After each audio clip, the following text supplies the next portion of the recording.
In the vast expanse of the Pacific Ocean lie a collection of emerald islands. These islands form the nation of Palau. It is a place of extraordinary beauty, both above and below the water. But Palau is more than just a tropical paradise. It is a testament to the resilience of the human spirit. Its story is one of survival against formidable odds. It is a narrative of endurance, adaptation, and the quiet strength to overcome centuries of foreign influence. This small nation has navigated treacherous historical currents, emerging with its unique identity remarkably intact, a beacon of hope. For many generations, the Palauan people have weathered storms, both natural and man-made. They have seen their home claimed by distant empires, each leaving its mark. Yet through Spanish galleons, German traders, Japanese developers, and American warships, the core of Palauan culture persevered. It survived like a sturdy mangrove, its roots deeply embedded in the ancient lands and surrounding waters. Their journey towards self-rule was long and complex. It required patience, wisdom, and an unwavering belief in their right to determine their own future, a future they now steer with remarkable foresight. This archipelago's tale is not merely one of enduring hardship, it is also a powerful story of transformation and leadership. From its earliest settlement by skilled Micronesian navigators millennia ago, Palau has always been a place of ingenuity. Today, this small island nation stands tall on the world stage. It is a vocal advocate for environmental protection. It leads by example, showing how humanity can live in greater harmony with the natural world. Its journey is etched not just in historical records, but in the vibrant coral reefs it fiercely protects and the ancient traditions it continues to honor.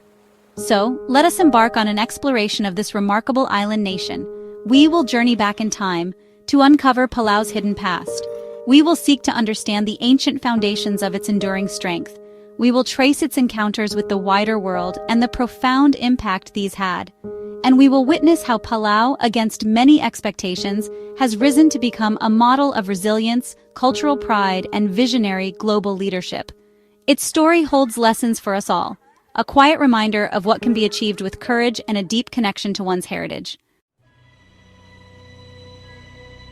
Over 3,000 years ago, the first people reached these isolated shores. They were daring Micronesian seafarers. These intrepid explorers navigated the vast, often tempestuous Pacific Ocean. Their vessels were magnificent outrigger canoes, crafted with skill and deep understanding of the sea. They journeyed for weeks, perhaps months, with no land in sight. Their guides were the stars above, the patterns of the ocean swells, and the flight of seabirds. It was an astonishing feat of courage and maritime prowess, laying the foundations for Palauan society. These early Palauans were truly masters of the ocean. The sea was not a fearsome void, but a familiar realm, a source of sustenance and a network of pathways. They possessed an intricate knowledge of marine life, weather patterns, and celestial navigation. This profound connection with the sea permeated every aspect of their existence. It shaped their cosmology, their art, and their daily routines. The currents and tides were as familiar to them as the paths through their villages. Their survival depended on this intimate understanding, a wisdom passed down through countless generations. Society in ancient Palau was meticulously organized. It was structured around a complex system of clans and lineages. Crucially, these were often matrilineal, meaning that descent and inheritance were traced through the mother's line. This gave women significant influence within the community.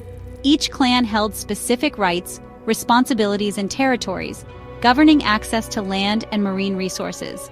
This hierarchical yet interconnected system fostered social stability. It ensured that communities could work together effectively for fishing expeditions, farming, and mutual defense, sustaining life on these beautiful but sometimes challenging islands. Their history was not inscribed on paper but lived and spoken. It was preserved in the powerful currents of oral tradition. Epic chants, intricate myths, and detailed genealogies were recited from memory, passing vital knowledge from elders to the young. Stories were woven into the designs of their carved storyboards, depicting legends, historical events, and moral lessons.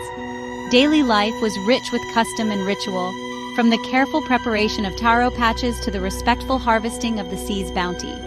These traditions underscored their deep respect for the natural world, a reverence that continues to echo in Palauan culture today. The first recorded European contact with Palau occurred in the 16th century, with Spanish explorers sighting the islands. However, Spain's formal claim came much later, in the 19th century.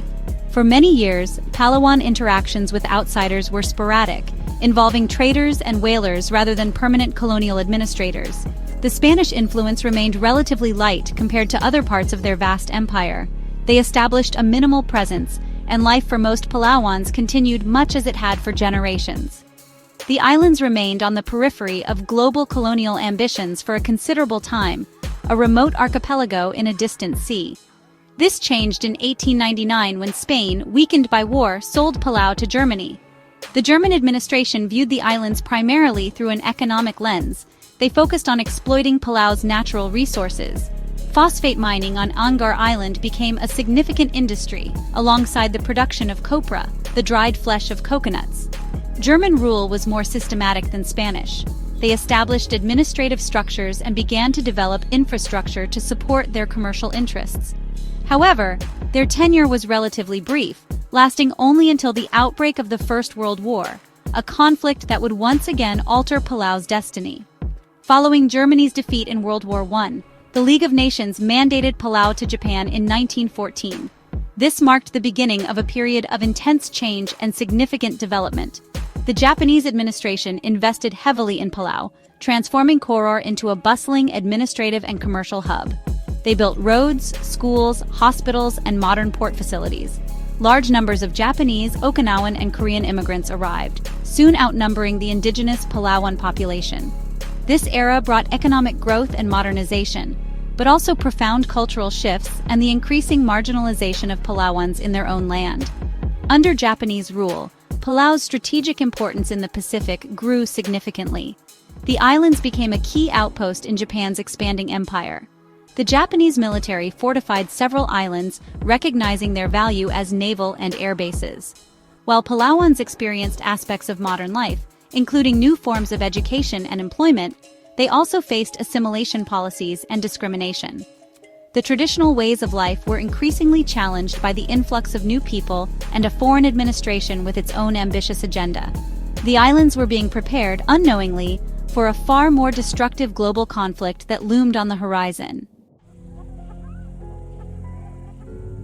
As World War II engulfed the Pacific, Palau's strategic location made it a critical Japanese stronghold. The islands were heavily fortified, especially Palau'S, which had a large airfield and extensive defensive networks. For the Allied forces advancing across the Pacific, capturing Palau was seen as a necessary step to neutralize a significant threat. The stage was set for an incredibly brutal confrontation. The tranquility of these islands was about to be shattered by the devastating realities of modern warfare, a conflict that would leave indelible scars upon the land and its people for generations to come. In September 1944, the Battle of Palau'S commenced. U.S. Marines landed on the island expecting a swift victory. Instead, they faced ferocious Japanese resistance from deeply entrenched positions in the island's rugged terrain and complex cave systems. The battle raged for over 2 months, resulting in exceptionally high casualties on both sides. The fighting was some of the fiercest in the entire Pacific campaign. The island of Palau'S was utterly devastated, its landscape transformed into a barren wasteland of shattered trees and pulverized coral. The Palauan people, caught in the crossfire, suffered immensely, displaced from their homes and witnessing unimaginable destruction. The end of World War II brought an end to Japanese rule in Palau. The islands, scarred and depopulated in some areas, faced an uncertain future. The once bustling Japanese infrastructure was largely in ruins. The Palauan people, who had endured occupation and a devastating war, now looked towards rebuilding their lives and their communities. The immediate aftermath was a period of recovery and readjustment. The United States, having wrested control of the islands, assumed administrative responsibility, marking another significant shift in Palau's long history of foreign governance and interaction with global powers. In 1947, Palau became part of the Trust Territory of the Pacific Islands. This was a United Nations trusteeship administered by the United States. The stated goal of the trusteeship was to promote the political, economic, social, and educational advancement of the inhabitants and their progressive development towards self-government or independence. Under American administration, Palau began a slow process of recovery. Infrastructure was gradually rebuilt, schools were established, and new forms of governance were introduced. This period laid the groundwork for Palau's eventual emergence as a sovereign nation, though the path would be long and carefully navigated. The decades following World War II were a period of profound political evolution for Palau. Under the U.S.-administered UN Trust territory, Palauans began to engage more actively in modern political processes. They formed local legislatures and participated in discussions about their future status. The desire for greater autonomy grew steadily. Palauans carefully considered various options, including integration with other Micronesian entities or a closer association with the United States. This era was characterized by extensive internal debate and negotiation, as the people sought the best path forward for their islands and their unique cultural identity. Alongside this political awakening, a deeper environmental consciousness began to take root. Palauans have always lived in close harmony with their natural surroundings. However, the impacts of modern development and the scars of war highlighted the fragility of their ecosystems. Leaders and community members started to articulate the importance of preserving their pristine marine environments and rich biodiversity. This burgeoning environmental awareness was not merely a sentimental attachment to nature. It was also a pragmatic recognition that Palau's future prosperity and cultural integrity were intrinsically linked to the health of its lands and waters. A pivotal moment in Palau's journey to self-governance was the negotiation of the Compact of Free Association with the United States. This complex agreement aimed to define the future relationship between the two nations. It offered Palau sovereignty and financial assistance in exchange for granting the U.S. certain defense rights and responsibilities. The negotiations were protracted and at times contentious, particularly concerning provisions related to nuclear materials, reflecting Palau's strong anti-nuclear stance. Multiple referendums were held before the compact was finally approved, demonstrating the careful consideration Palauans gave to this critical decision for their future. After decades of foreign administration and a meticulous, determined journey towards self-rule, Palau finally achieved full independence on October 1, 1994. On this historic day, the Republic of Palau was born, taking its place among the sovereign nations of the world. The transition was peaceful and orderly, a testament to the political maturity and resilience of the Palauan people. With independence came the full responsibility for their own governance, their economic development, and the protection of their unique natural and cultural heritage. A new chapter had begun, one filled with both promise and the challenges of nationhood in a rapidly changing world. Emerging as an independent nation, Palau quickly distinguished itself on the global stage, not for its size, but for its bold vision for environmental stewardship. Recognizing the unparalleled richness of its marine ecosystems, Palau made conservation a cornerstone of its national identity and policy. This was not merely a political gesture, it was a profound expression of the ancient Palauan respect for nature, translated into modern, effective action. The world began to take notice of this small island nation's immense commitment to protecting its precious natural heritage for future generations of Palauans and for all humanity. A landmark achievement came in 2009 when Palau established the world's first national shark sanctuary. This pioneering initiative banned all commercial shark fishing within its exclusive economic zone, an area covering approximately 600,000 square kilometers of ocean. This was a courageous step, given the economic pressures faced by many small island developing states. It sent a powerful message about the ecological importance of these apex predators and Palau's determination to protect marine biodiversity. This act of leadership inspired similar measures in other countries, highlighting Palau's role as a trailblazer in global marine conservation efforts. Building on this success, Palau took an even more ambitious step with the creation of the Palau National Marine Sanctuary, which came into full effect in 2020. This legislation designated 80% of Palau's maritime territory as a fully protected marine reserve, where no extractive activities like fishing or mining are permitted. The remaining 20% is carefully managed for domestic food security. This monumental undertaking is one of the largest protected ocean areas in the world. It demonstrates an extraordinary level of commitment to preserving ocean health, ensuring the resilience of coral reefs, and safeguarding fish stocks for the long term. Palau's leadership extends beyond its own waters. It has become a strong and influential voice in international forums, advocating for global action on climate change, ocean conservation, and sustainable development. Despite its small population, Palau consistently punches above its weight in environmental diplomacy. It reminds larger nations of their responsibilities and showcases how even the smallest countries can make a significant positive impact. Palau's dedication to its environment is not just about protecting beautiful scenery. It is about securing its economic future, preserving its culture, and offering a model of sustainable living for a planet under increasing ecological stress. Today, as we observe Palau in 2025, its culture remains a vibrant and integral part of national life. While embracing modernity, Palauans hold steadfastly to the traditions and values passed down through generations. The echoes of the ancient ways resonate strongly in contemporary society. This is a culture that has shown remarkable adaptability, absorbing external influences while retaining its unique core. It is a living heritage, continually evolving yet deeply rooted in the history and landscapes of these remarkable islands, providing a strong sense of identity and community for its people. Oral traditions continue to play a vital role in Palauan society.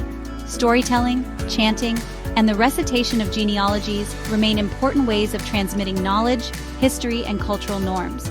The intricately carved wooden storyboards, or baildil, are not just beautiful art forms, they are visual narratives that recount legends, historical events, and moral teachings. These traditions ensure that the wisdom of the ancestors is not lost, but carried forward, informing the present and guiding the future. Elders are revered for their knowledge, serving as crucial links to the past in this ongoing cultural conversation. The matrilineal system, a cornerstone of Palauan society for centuries, continues to shape family structures and social organization. Clan identity, traced through the mother's line, remains significant, influencing land tenure, inheritance, and social standing. Women traditionally hold considerable authority within the clan and the community, playing key roles in decision-making processes, particularly concerning family and resource management. This enduring social structure contributes to the stability and cohesiveness of Palauan society, offering a unique perspective on gender roles and societal governance that has persisted through centuries of change. In modern Palau, there is a dynamic interplay between tradition and contemporary life. Education is highly valued, and many young Palauans pursue higher studies both at home and abroad. The Palauan language, turquoise, is spoken alongside English, and efforts are made to preserve and promote its use. The challenge, as in many cultures, lies in balancing the benefits of global interconnectedness with the imperative to maintain local customs and identity. Palau's journey is a powerful example of a nation striving to honor its rich past, while confidently forging its own path in the 21st century, demonstrating remarkable resilience and a deep-seated cultural pride that continues to inspire.